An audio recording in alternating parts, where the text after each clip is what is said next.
تشریف لے جا رہے تھے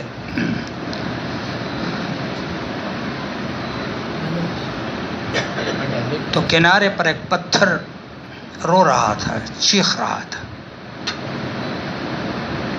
شاید رسول مقبول صلی اللہ علیہ وسلم کو تو پتھر کے رونے کی آواز نہ آتی ہو، لیکن رحمت للعالمین علیہ الصلاۃ والسلام،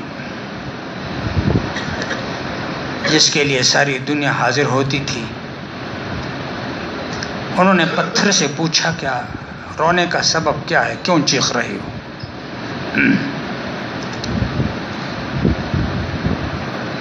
تو پتھر کا جواب ذرا سنیے. جواب دیا کہ جب سے یہ آیتیں اتری ہیں کہ دوزخ میں وقودها الناس والحجارہ، کہ دوزخ کا ایندھن انسان اور پتھر ہوں گے، اس کے بعد میں خاموش نہیں ہوں، میں روتی ہوں کہ پتھر تو میں بھی ہوں، میں جہنم کا ایندھن ہوں، تو رونوں گی نہیں تو اور کیا کروں گی. رسول اللہ صلی اللہ علیہ وسلم نے ہاتھ اٹھائے، دعا مانگی اور پھر فرمایا پتھر اب خوش ہو جا کہ اللہ نے دعا قبول فرمائی اور تجھے کم از کم جہنم کا ایندھن نہیں بنائیں گے. رسول اللہ صلی اللہ علیہ وسلم تشریف لے گئے، وہاں سے چلے گئے. واپسی پر دیکھ رہے ہیں وہی پتھر پھر رو رہا ہے. پوچھا اب کیا بات ہے، اب رونے کا سبب کیا ہے؟ جواب دیا کہ اللہ کے رسول، اس سے خوشی کی اور کون سی بات ہوگی کہ جہنم سے مجھے چھٹکارا مل گیا اور آپ کی شخصیت میرے قریب کھڑے ہو کر کے میرے لیے دعا مانگ رہے ہیں، تو میں خوشی سے رو نہ تو اور کیا کروں. آنسو دو قسم کے ہیں، خوشی کے بھی ہوتے ہیں، غمی کے بھی ہوتے ہیں. ہمیں جہاں خوشی ہوتی ہے آج کی رات، جب علم تر کیف انہوں نے شروع کیا تو میرے آنکھوں میں آنسو تھے. اللہ تبارک و تعالی نے کتنا کرم کیا کہ مجھ بوڑھے پر بھی کرم کیا، اس وقت تک مجھے زندہ رکھا اور آج میں پھر قرآن ختم سن رہا ہوں. خوشی کی بات ہے. غم یہ ہے کہ رمضان رخصت ہو رہا ہے، بالکل آخری ایام ہے، اور رسول مقبول صلی اللہ علیہ وسلم نے فرمایا بدبخت اور ہلاک وہ انسان ہے. جبرائیل علیہ السلام تشریف لائے، رسول اللہ صلی اللہ علیہ وسلم اس طرح ممبر پہ ایک پاؤں رکھا تو رسول مقبول صلی اللہ علیہ وسلم نے فرمایا آمین. دوسرا پاؤں جب رکھا دوسرے پر تو آمین، تیسرے پر آمین. آمین کی آواز تو آ رہی تھی لیکن کچھ اور آواز نہیں آ رہی تھی. فراغت کے بعد صحابہ کرام نے پوچھا کہ اللہ کے رسول بات کیا ہے؟ آپ نے 3 دفعہ آمین فرمایا. کہ جبرائیل علیہ السلام تشریف لائے تھے اور انہوں نے ایک بد دعا کی کہ جن جوانوں کو، جن حضرات کو والدین مل جائیں اور ان کی وجہ سے ان کی خدمت کر کے، ان کی تابعداری کر کے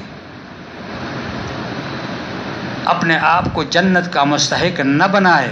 جوان خوب غور سے ذرا سنیں، ہر وہ شخص سنیں جس کے والدین زندہ ہیں، زندہ نہیں بھی ہیں تو مغفرت کی دعا مانگیں، یہ بھی ان کی خدمت ہے. جبرائیل نے فرمایا کہ اگر ایسا آدمی جس کے والدین زندہ ہو اور اس کی وجہ سے وہ مغفرت حاصل کر کے جنت نہ پہنچ جائے تو وہ ہلاک ہو جائے، تباہ ہو جائے. تو میں نے کہا کہ آمین. دوسری مرتبہ فرمایا کہ میرا نام نامی اسم گرامی محمد صلی اللہ علیہ وسلم آ جائے اور کوئی مجھ پر درود نہ بھیجے، صلی اللہ علیہ وسلم نہ کہے، وہ بھی ہلاک ہو جائے. تو حضور علیہ السلام نے فرمایا کہ آمین. اور تیسرا وہ شخص ہے کہ جو اس پر رمضان کا مبارک مہینہ آ جائے اور ان قیمتی لمحات کو وہ قیمتی نہ بنائے اور اپنے مغفرت کا سرٹیفکیٹ حاصل کر کے وہ جنت نہ پہنچ جائے، وہ بھی ہلاک ہو جائے. تو رسول اللہ صلی اللہ علیہ وسلم نے فرمایا کہ میں نے کہا آمین. دعا کرنے والا فرشتوں کا سردار اور آمین کہنے والا جملہ کائنات کا سردار بھیجا ہوا اللہ تبارک و تعالیٰ، ایسی دعا کا اثر کیا ہوگا؟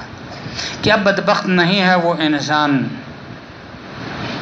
جو اس رمضان کریم کے دن رات مبارک، خاص کر ان ایام میں، وہ اپنے آپ کو مستحق جنت کا نہ بنا لے، محنت نہ کر لے۔ اللہ تبارک و تعالیٰ کے اپنے بندوں کے ساتھ کئی حیثیتیں ہیں، حاکم ہے، روزی رسان ہے، کئی حیثیتیں آپ سب جانتے ہیں، میں تھوڑا وقت لوں گا، زیادہ نہیں۔ ایک حیثیت محبت کی بھی ہے، اور محبت میں وہ اپنے بندوں کو دن میں 5 وقت بلاتا ہے کہ آؤ میرے سامنے کھڑے ہو جاؤ، میرے ساتھ مناجات کرو، میری تعریف کرو، میں سنتا ہوں، میں تمہارے سامنے کھڑا ہوں۔ 5 وقت، اور اس کے بعد زیادہ قربت محبت کا جمعہ آ جاتا ہے کہ اس میں سب اکٹھے ہو جاؤ، آ جاؤ میرے پاس، جمعہ پڑھ لو، جلدی نہ کیا کرو۔ اور جمعے کے بعد رمضان کا مہینہ بھی مل جاتا ہے، اور رمضان میں شیاطین بالکل بند کیے جاتے ہیں، جنت کے دروازے کھل جاتے ہیں، روزہ داروں کے لیے خصوصی دروازہ ہے۔ رسول اللہ صلی اللہ علیہ وسلم فرماتے ہیں اس کا نام الریان ہے، جس میں صرف روزہ دار اندر جائیں گے، اور روزہ دار کی بات کر رہا ہوں، جو روزے کو تباہ کر لے اس کی بات نہیں کر رہا ہوں۔ خاص کر آخری عشرہ جو عتق من النار ہے، آگ سے خلاصی کا ہے، اور مغفرت کا سرٹیفکیٹ لینا ہے، خاص کر آج کی رات۔ علماء نے اس پر بڑی باتیں لکھی ہیں، بڑا کچھ لکھا ہے۔ حضور علیہ السلام نے فرمایا کہ طاق راتوں میں ڈھونڈو لیلۃ القدر کو، لیکن زیادہ توقع 27ویں شب کو ہے۔ حدیث میں آتا ہے، رسول اللہ صلی اللہ علیہ وسلم فرماتے ہیں کہ رسول اللہ تبارک و تعالیٰ اپنے بندے کے لیے آج کی رات اس ہمارے جو سامنے آسمان نظر آ رہا ہے اس پر نزول فرماتے ہیں۔ اللہ تبارک و تعالیٰ کا نزول کس طرح ہے ہماری سمجھ میں آنے والی بات نہیں ہے۔ جس طرح اللہ کی شان ہے، جل جلالہ ہے، تمام علماء لکھتے ہیں کہ ان کا نزول ہوتا ہے، اور جملہ فرشتے ان کے ساتھ ہوتے ہیں۔ اور لیلۃ القدر کو لیلۃ القدر بھی اس لیے کہتے ہیں کہ اس میں جم غفیر ہوتا ہے فرشتوں کا، اتنا کہ اندھیرا ہو جاتا ہے، اندازے سے بات باہر ہو جاتی ہے، فرشتے نازل ہوتے ہیں، اور جب اس آسمان پر نازل ہو جاتے ہیں اور اللہ تبارک و تعالیٰ، تو علماء نے لکھا ہے کہ آج وصال کی رات ہے، محبوب سے ملاقات کی رات ہے۔ جس نے محبوب سے ملاقات کرنی ہے وہ آج کی رات ہے۔ جس نے نیند کو تھوڑی دیر کے لیے نیند سے دور ہوا اور اپنے اللہ کے ساتھ مناجات شروع کی، اس کا وصال ہو گیا، اس کی ملاقات ہو گئی، وہ آج کی رات ہے۔ تو ایک حیثیت ہی محبت کی ہے۔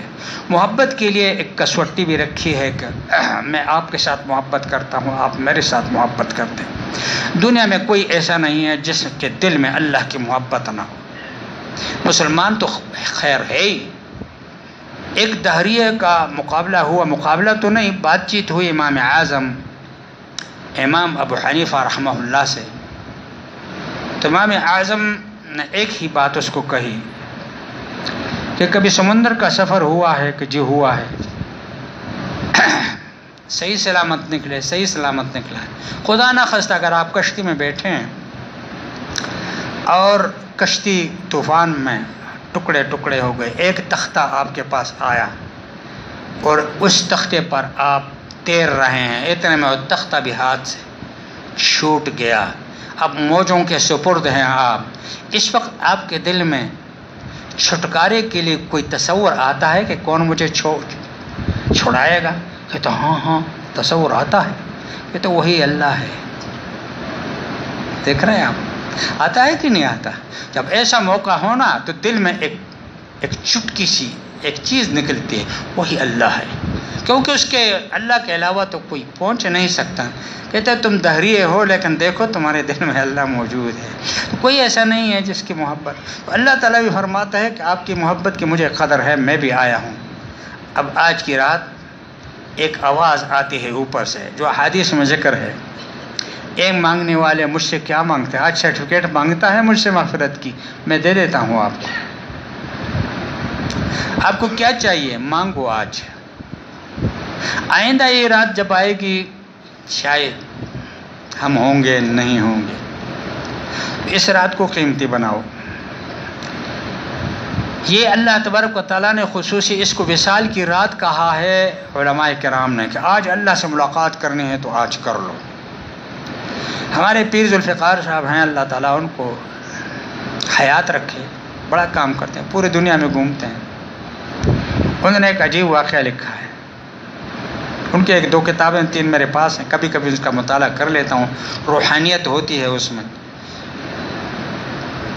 وہ لکھتے ہیں کہ میں امریکہ میں تھا، کئی مہینے میں وہاں رہا ہوں۔ وہ اپنی سرگزشت بیان کر رہے ہیں۔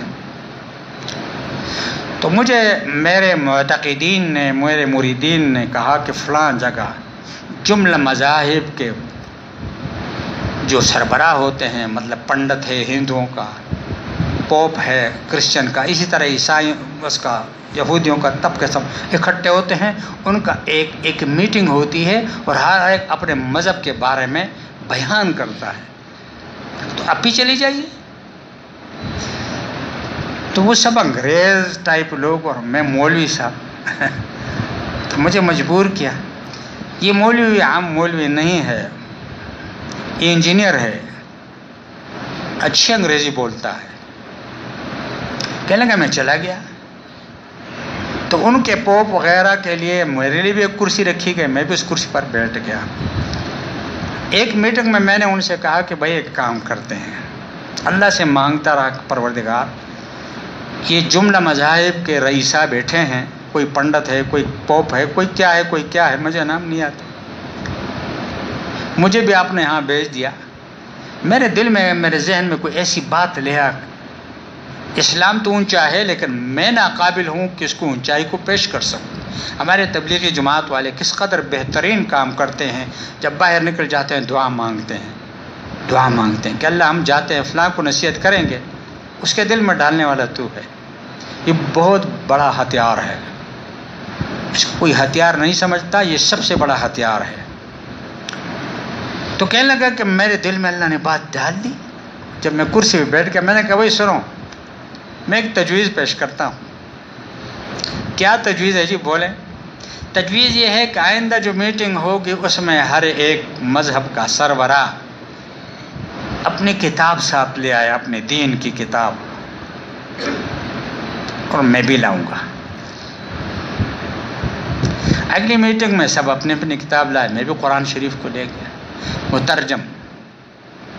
اور آپ کو معلوم ہے کہ قرآن پاک کے تقریباً 200 سے اوپر صرف اردو کے ترجمے ہیں، اور پوری دنیا میں اس وقت تک 400 سے اوپر ترجمے ہو چکے ہیں۔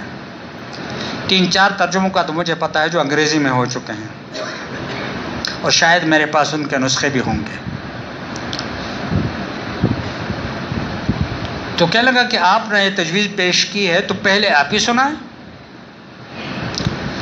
اور میرا رابطہ اللہ کے ساتھ ایک پروردگار، میں عاجز ہوں، میں کمزور ہوں، میری زبان سے وہ باتیں نکال جن پر اثر کر دیں۔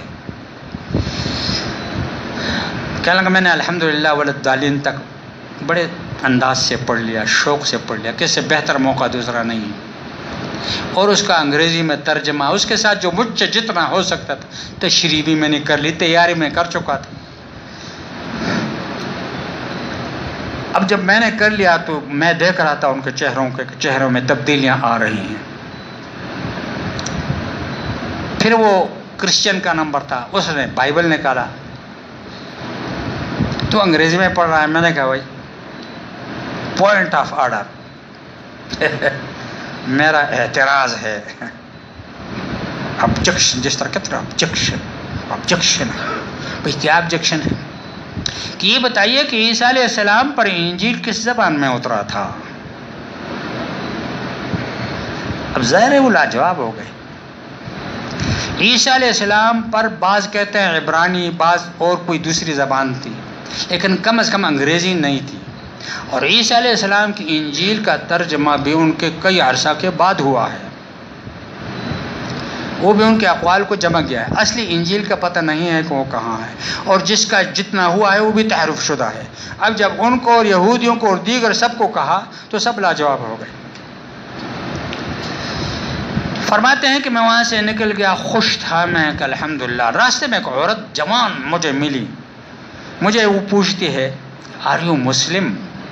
میں کہا یس، میں مسلمان ہوں. کیا آپ مسلمان ہیں؟ کہ میں مسلمان ہوں. آپ کے پاس قرآن ہے؟ ڈو یو ہیو اے قرآن؟ میں نے کہا یس آئی ہیو، میرے پاس ہے. اسی طرح انہوں نے لکھا ہے، میں اسی طرح آپ کو بیان کرتا ہوں. کہ لگا آپ مجھے دکھا سکتے ہیں؟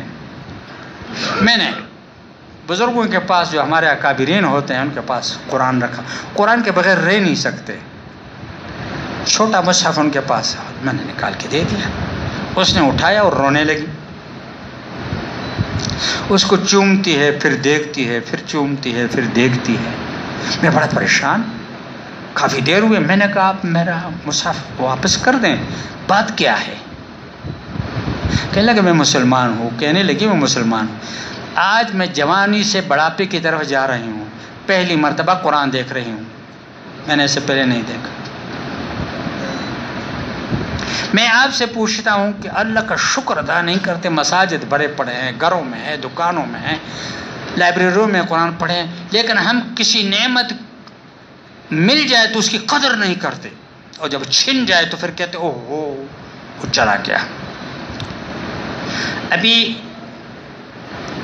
اس میں تراویح میں الہاکم التکاثر حتی زرتم المقابر، ہم اسی میں پڑے ہوئے ہیں کہ کثرت مال نے ہمیں ہلاک کر دیا. کسی کا قرض ہو اس کے دینے کے لیے بہانے بناؤں گا، نہیں دوں گا، یہاں تک کہ قبروں تک پہنچ جاؤں. جب انسان مر جاتا ہے تو پھر کوئی نہیں کہتا کہ عمر ہے یا عثمان ہے یا کون ہے، نہیں کہتے اندر اس کی لاش پڑی ہوئی، ڈیڈ باڈی پڑی، میت ہے. ختم ہو جاتا ہے. پھر اس کو کوئی ان نام سے نہیں پکارتا. وہ کہتے ہیں نا دبا کے قبر میں سب چل دیے، نہ دعا نہ سلام. دبا کے قبر میں سب چل دیے، دعا نہ سلام. ذرا سی دیر میں کیا ہو گیا زمانے کو. تھوڑی دیر پہلے میں عنایت اللہ شاہ تھا، تھوڑی دیر کے بعد لاش بن گیا. ذرا سی دیر میں کیا ہو گیا زمانے کو. وہی میرے ہمدرد، وہی میرے چاہنے والے، میرے بیٹے، وہی میری بیوی، وہی میرا مال اسی طرح پڑا ہوا ہے. مجھے دبا کے سب چل دیے، دعا نہ سلام. ذرا سی دیر میں ہارٹ فیل ہو جائے تو ذرا سی دیر میں کیا ہو گیا زمانے کو. اب میں وہی شاہ صاحب نہیں ہوں، اب میں میت ہوں، میں لاش ہوں. دبا کے قبر میں مجھے قبر میں رکھ دیتے ہیں. میرا سارا کچھ اب وہ تقسیم کرنے کی فکر میں ہوتے ہیں. میں نے کیا کیا ہے؟ یہ میں نے اپنے ساتھ زیادتی کی ہے یا میں نے ساتھ اچھائی کی ہے اپنے ساتھ؟ یہ میں اپنا اور میرا ضمیر میں خوب جانتا ہوں کہ میں نے کیا کیا ہے. میں نے اپنی زندگی کا قیمتی سرمایہ، یعنی اپنی زندگی کی عمر، یہ سب سے قیمتی سرمایہ ہے. اور اس قیمتی سرمایہ میں سب سے قیمتی جگہ جوانی ہے، جس کو کہتے ہیں کریم پارٹ آف دا لائف کی زندگی کا نچوڑ. اور اس کو ہم نے تباہ کر کے رکھ دیا سازشوں سے. ایسی مقدس راتیں آتی ہیں، ایسے مقدس مہینے آتے ہیں، یوں گزر جاتے ہیں جس طرح نہیں آئے. کمانے کی فکر ہم نے نہیں کی، طویل سفر ہمارے سامنے ہے، طویل سفر ہے، واپس آنا نہیں ہے۔ اس سفر کے لیے زاد راہ کے لیے، اس جانے کے لیے ہمارے پاس کیا موجود ہے سوائے تکبر کے، سوائے غرور کے، سوائے نشے کے، سوائے پیسے کے، اور ہمارے پاس کیا ہے؟ تکبر اور غرور اتنا ہے کہ برداشت کا ماتا اتنا بھی نہیں ہے کہ اپنے بھائی کو ذرا برداشت تو کر لو کہ بات کیا ہے۔ ایک بھائی اگر غصہ ہو جائے، بہت زیادہ غصہ ہو جائے، تو میں آپ سے عرض کرتا ہوں کہ ذرا دیکھ لیں کہ یہ بھائی غصہ کیوں ہو رہا ہے۔ آپ میں سے غصہ ہو جائیں تو کیا ہوگا؟ لڑ ہر ایک سکتا ہے، لیکن کیا لڑائی ہر بات کا حل ہے؟ لمحوں نے خطا کی تھی، برسوں نے سزا پائی۔ لمحے کی خطا سے برسوں کی سزا مل جاتی ہے، دنیا میں بھی اور آخرت میں بھی۔ یہ تو آسان کام ہے، کوئی مشکل کام نہیں ہے۔ مشکل کام شرافت ہے کہ انسان شریف بن کر کے معاشرے میں اپنا وقت گزارے، اور یہ شرافت کا لباس بچپن سے والدین کا کام ہے کہ اپنے بچے کو پہنانا شروع کر دیں، اس کے لیے بہتر ماحول مہیا کر دیں۔ ان راتوں میں دعائیں مانگیں، جس طرح زکریا علیہ السلام نے رب ہب لی من لدنک ذریۃ طیبہ، پاکیزہ اولاد مجھے دے دے۔ میں جناح سپر کے قریب میرے بھائی تھے، اللہ غری کے رحمت کرے، ان کے پاس ایک کرنل صاحب آئے، 8 بیٹے تھے، بڑا پرہیزگار نیک آدمی تھا، اور بہت خوش ہو رہے تھے، 8 بیٹے ہیں میرے۔ خوشی کی بات ہے، اللہ تعالیٰ نیک صالح اولاد دے دے تو اس سے بڑھ کر اور خوشی کی بات کیا ہوگی؟ تو بھائی سے فرمایا کرتے تھے، کرنل صاحب وفات ہو چکے ہیں، کہ ایک کو ڈاکٹر، ایک کو انجینئر، ایک کرنل، ایک فوج میں ایک تقسیم کیا اس نے، اور سب کو بنا بھی دیا، ہر ایک اسی حساب سے بن گیا۔ مال تھا، پیسے تھے، بڑے بڑے اسکولوں میں فیسیں۔ تو جناب جو ہیں وہ بڑے بڑے آدمی بن گئے، ادھر وہ جوان ہو گئے، بڑے بڑے آدمی بن رہے، ادھر بڑھاپا آ رہا ہے۔ یہ تو ہے نا، تلک الایام نداولها بین الناس، آج صبح تمہاری ہے تو اگلی صبح شاید میری ہو، تمہاری نہیں ہوگی، شاید تمہاری رات ہو جائے۔ تو کوئی کینیڈا چلا گیا، کوئی امریکہ چلا گیا، اس طرح اپنے لیے۔ اور اتنے میں کرنل صاحب کو فالج ہو گیا، بیوی بھائی کے پاس دوڑتی ہوئی کہا، کرنل صاحب کو تو فالج ہو گیا۔ طلباء کو ساتھ کر کے کو اٹھایا، کوئی ایک نوکر بھی تھا ان کا، گاڑی میں اسپتال پہنچایا۔ 8 بیٹے نہیں تھے، اور کچھ دن زندہ رہ کر اس دنیا فانی سے رخصت ہو گئے۔ 8 بیٹوں نے اپنے ساتھ ٹیلی فون پر مشورہ کیا کہ ہمارے 8 میں سے ایک ہمارا ریپریزنٹ بن کر لے، ریپریزنٹیشن کے طور پر وہ چلی جائے، ہمارا ریپریزنٹیٹو بن جائے، وہاں چلا جائے، اور ہماری طرف سے دعا ہو جائے کہ اس کو دفن کر لے۔ ایک بیٹا آیا، یہ اسلام آباد کے قبرستان میں اس کا جنازہ ہوا۔ ایک بیٹے نے ظہر کے بعد جنازہ ہوا، اور 4:30 کے 5 بجے اس کی فلائٹ تھی واپس، وہ چلا گیا۔ اگر اس کی تربیت صحیح ہوتی ان کی تو ایسا نہ ہوتا۔ مشینیں تو بنائی انہوں نے، کس چیز کی؟ پیسوں کی۔ ڈاکٹر بھی پیسوں کا مشین ہوتا ہے، انجینئر بھی پیسوں کا مشین ہوتا ہے، خوش ہوتا ہے، لیکن دوسری طرف سے اس کو پتہ نہیں ہے کہ اس کا انجام کیا ہوگا۔ وہ ایسی قسم پرسی، اس کی بیوی اہلیہ محترمہ کا کیا ہوا، پھر ہمیں وہ پھر نہیں آئی، شاید کہیں والد صاحب کے پاس یا کہیں چلی گئی، واللہ عالم۔ یہ ہمارے سامنے کا واقعہ ہے، دکھ بری کہانی ہے یہ اسی سے پوچھو جس پر 8 بیٹوں کے موجودگی میں ایک جو ہے صرف نمائندگی کر رہا ہے، یہ کوئی بات ہوئی، اور اسی والد نے ان کو کہاں تک پہنچایا۔ لیکن غلطی یہ تھی کہ انہوں نے ایک طرفہ ٹریفک چلایا، 1 وے ٹریفک سے نقصان یہ ہوا کہ ایک طرف تو انہوں نے لے لیا، لیکن دوسرا طرف جو ہے دوسری وہ رہ گیا۔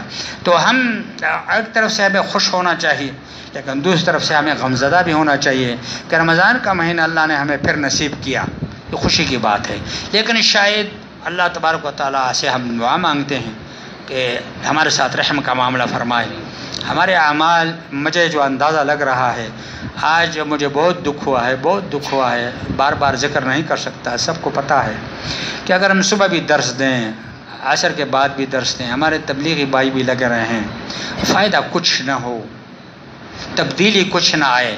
کھلاڑی والی تبدیلی نہیں بھائی تبدیلی وہ جو رسول اللہ صلی اللہ علیہ وسلم تبدیلی لائے تھے. قرآن سکھلائیں. قرآن جہاد ہے. جہاد بالسیف فوج ہی کرے گا جہاد بالقرآن آپ کریں. میں آپ کو جہاد بالقرآن کی ایک ہی مثال دے کر کے اس کے بعد دعا کر لیتے ہیں. مٹھائی تقسیم کر کے خوشی میں مٹھائی ہے فبذالک فلیفرحوا. اس عظیم کام کے بعد مٹھائی تقسیم ہو جائے گی. اللہ تعالیٰ ایک صاحب ہیں اس کو اس کا اجر دے. اور تو سارے سوئے ہوئے ہیں کوئی بھی نہیں کہتا کہ مجھے بھی کوئی جرت ہونی چاہیے کہ میں بھی کچھ کر لوں. نہیں کسی کو جرت نہیں ہے. وہی صاحب ہیں ہر سال وہ لاتے ہیں. اللہ تعالیٰ اس کو اس کا اجر دے دے. انسان حوصلہ افزائی کے لیے کچھ نہ کچھ کرنا چاہیے. آج ہمارے گاؤں میں بھی میرا بھتیجا وہاں ختم کر رہا ہے. انہوں نے میسج پہ بھیجا ہے ذرا دیکھ لیجئے وہاں کی مسجد کو وہاں کی خوشیوں کو دیکھ لیجئے. تو میں ایک ہی واقعہ آپ کو بیان کر دیتا ہوں. حضرت عمر کے بارے میں آپ جانتے ہیں عظیم شخصیت گزری ہے. پہلوان بھی تھے نڈر بھی تھے اور وہ کسی کے تلوار سے ڈرتے نہیں تھے. جب وہ مسلمان ہوئے تو رسول اللہ نے فرمایا کہ اللہ کے رسول میں جہالت میں اتنا زبردست اب تو ایمان بھی آ گیا. میں خفیہ نماز نہیں پڑھ سکتا. میں حرم شریف میں نماز پڑھوں گا. اور جب ہجرت کر رہے تو ہجرت سے پہلے حرم شریف کے دروازے پہ کھڑے ہوئے ایک کفار مکہ سنو یہ عمر ہے عمر بن خطاب ہے جانتے ہو سب. اگر کسی کو اپنے بیوی کو بیوہ بنانا ہے اور بچے کو یتیم کرنا ہے تو میرے مقابلے کے لیے آ جائے. میں مدینہ جا رہا ہوں ہجرت کر کے. ایسے آدمی کے سامنے اس کو زیر کرنا یہ سوائے قرآن کے نہیں ہو سکتا. کس طرح اس میں زیر ہوا معلوم ہے آپ کو؟ تلوار لے لی ننگی کہ جا کے رسول اللہ صلی اللہ علیہ وسلم کا کام تمام کر لوں. یا دن کے فسادات غصے سے بھرا ہوا ہے. گویا کہ تلوار سے خون ٹپک رہا ہے جوش میں جا رہا ہے. راستے میں ایک صاحب ملے کہ عمر آئین ترید کہاں جا رہے ہو؟ کہتا یار روزانہ یہ مسئلے ہیں میں نہیں جات ختم کرتا ہوں. وہاں بعد میں جاؤ اپنی بہن کا حال پوچھ لو. جاؤ اپنی بہن کا حال پوچھ لو. کہتا کیا ہوا؟ کہنا وہ محمد کی غلام بن چکی ہے. تو اچھا اس کو اور بھی غصہ آیا. دروازے پہ گیا دروازہ کھٹکھٹایا اندر سے آواز تو آ گئی. قرآن کی آواز جس کان میں پہنچ جائے اور اس کان میں پہنچ جائے جو تشنا بھی ہو. پانی ہر ایک کو دینا جو تشنا نہ ہو اس کو پانی کی ضرورت نہیں ہوتی. جو تشنا ہو نا جس کو پیاس لگے ہو. آپ لوگوں کو پیاس نہیں ہے اس لیے طٰہٰ ما انزلنا علیک القرآن لتشقیٰ یہ جب اس کے کان پہ لگا تو ذرا نرم پڑ گیا. وہ سختی ختم ہو گئی. پھر بھی اندر گیا دروازہ توڑ کے کی. بہنوں ہی چھپ گئے اور بہن نے وہ اوراق جو پڑھ رہی تھی وہ چھپا دیے. مارنے لگا اس کو یہاں تک کہ خون بہا. اور جب خون اس نے دیکھا ادھر بہن کی بہادری دیکھی کہ اے عمر تجھ سے جو ہو سکتا ہے کر لو. محمد کا کلمہ پڑھ چکی ہوں مر سکتی ہوں ہٹ نہیں سکتی. سبحان اللہ سبحان اللہ. یہ کیا چیز ہے؟ کون سا جہاد ہے؟ اب عمر جیسی شخصیت کو زیر کرنے والی ایک عورت ہے اور ایک عورت کے پاس جو تلوار ہے وہ قرآن کی آیت ہے. زیر کر رہی ہے کہ نہیں کر رہی؟ انہوں نے کہا اچھا تو وہی پہنے کہ جو میرے آواز سے تھرا کر گھبرا کر لرزتی تھی آج تو مجھے ایسا جواب دے رہی. ضرور کوئی اور چیز ہے ذرا سنا وہ اوراق کو کیا ہیں. کہ لیکن نہیں ایسا نہیں ہو سکتا. جا کے نہا کے آ جاؤ غسل کر کے آ جاؤ. وہ بہن عمر کے سامنے وہ کون سی چیز ہے؟ قرآن ہے. ہم نے قرآن سے اپنے بچوں کو ناآشنا کر دیا. قاری صاحب کو بمشکل 1000 روپے دیتے ہیں اس کی توہین پر تلے ہوئے ہوتے ہیں. وہ جا کے دروازے میں گھنٹی بجاتا ہے تم بڑے نخرے کر کے باہر آتے ہو. آ جاؤ قاری صاحب بیٹھ جاؤ بیٹھ جاؤ. سبحان اللہ، وہ مجبور ہوتا ہے بیچارہ۔ خدا کی قسم سے کہتا ہوں کہ امت پر واجب ہے کہ اپنے علماء اور اپنے قاریوں کی حفاظت کرے اور ان کی روزی کا بندوبست کرے، تاکہ وہ کھل کر مسجد میں بیٹھ کر آپ کے بچوں کو صحیح معنوں میں پڑھا سکے، خودداری کے ساتھ پڑھا سکیں۔ آپ سے، ہم سے، سب سے اللہ پوچھے گا۔ ایک فزکس کا ایک سبجیکٹ کا آپ 3000 روپے دیتے ہیں، کیوں؟ ٹھیک ہے، وہ بھی ٹھیک ہے، دیا کریں، وہ بھی ایک علم ہے۔ قاری صاحب کی توہین کیا آپ برداشت کر سکتے ہیں؟ میں نہیں کر سکتا، اس لیے آج آپ کو کہہ رہا ہوں۔ ایک مولوی صاحب کی یہ اس کی نہیں ہے، یہ قرآن والے کی ہے اور قرآن کی توہین ہے، تم کر رہے ہو، کوئی اور نہیں کر رہا۔ اور ادھر ایک عورت ہے، رسول اللہ صلی اللہ علیہ وسلم جب غار حرا سے اترتے ہیں اور یہ آیتیں جب اترتی ہیں، 5-6 آیتیں ہیں سورہ اقرا بسم ربک، اور اس کے بعد جب انہوں نے فرمایا کہ انا لیس بقارئ، میں پڑھا ہوا نہیں ہوں، 3 دفعہ جب سینے کے ساتھ دبایا رسول اللہ صلی اللہ علیہ وسلم کو، تو اللہ تعالیٰ نے سارا کچھ ان کے سینے میں ڈال دیا۔ اتنا قرآن کا جوش تھا، اتنا کہ رسول اللہ علیہ وسلم خوف زدہ ہو گئے۔ سیدھے گھر میں آتے ہیں اور کہتے ہیں خشیت علی نفسی زملونی، اے خدیجہ مجھے کمبل دے دو، میں اپنے نفس پر ڈر رہا ہوں۔ پہلی خاتون ہے حضرت خدیجۃ الکبریٰ، کہ ان آیات کو سن کر کے اس نے تسلی دی کہ نہیں، کلا، اللہ تبارک تعالیٰ آپ کو ضائع نہیں کرے گا۔ تم صلہ رحمی کرتے ہو، تم غمگین حضرات کی دل جوئی کرتے ہو، غریبوں کے پرسان حال ہو، بے گھر والوں کو گھر کی تلاش دیتے ہو، یہ کرتے ہوئے اللہ تمہیں ضائع نہیں کرے گا۔ اللہ ہر اس شخص کو ضائع نہیں کرتا جو یہ کام کرتا ہے۔ ان اللہ قریب من المحسنین، نیک کام کرنے والوں کے لیے اللہ زیادہ قریب ہے، اللہ تعالیٰ ان کے پاس جاتا ہے۔ ایک عورت قبول کرتی ہے، پہلی خاتون ہے حضرت خدیجۃ الکبریٰ رضی اللہ عنہا۔ کبھی مکے جانا ہوا ضرور جنت المعلا چلی جائیے، پوچھ لیجئے کسی سے کہ حضرت خدیجۃ الکبریٰ رضی اللہ عنہ کا قبر مبارک کہاں ہے، سامنے ہے۔ اور اس کے ساتھ ہی ہمارے حاجی امداد اللہ صاحب کا قبر ہے، مولانا رحمت اللہ کیرانوی کا قبر ہے۔ اللہ تبارک و تعالیٰ نے مجھے اس کا دیدار کرایا۔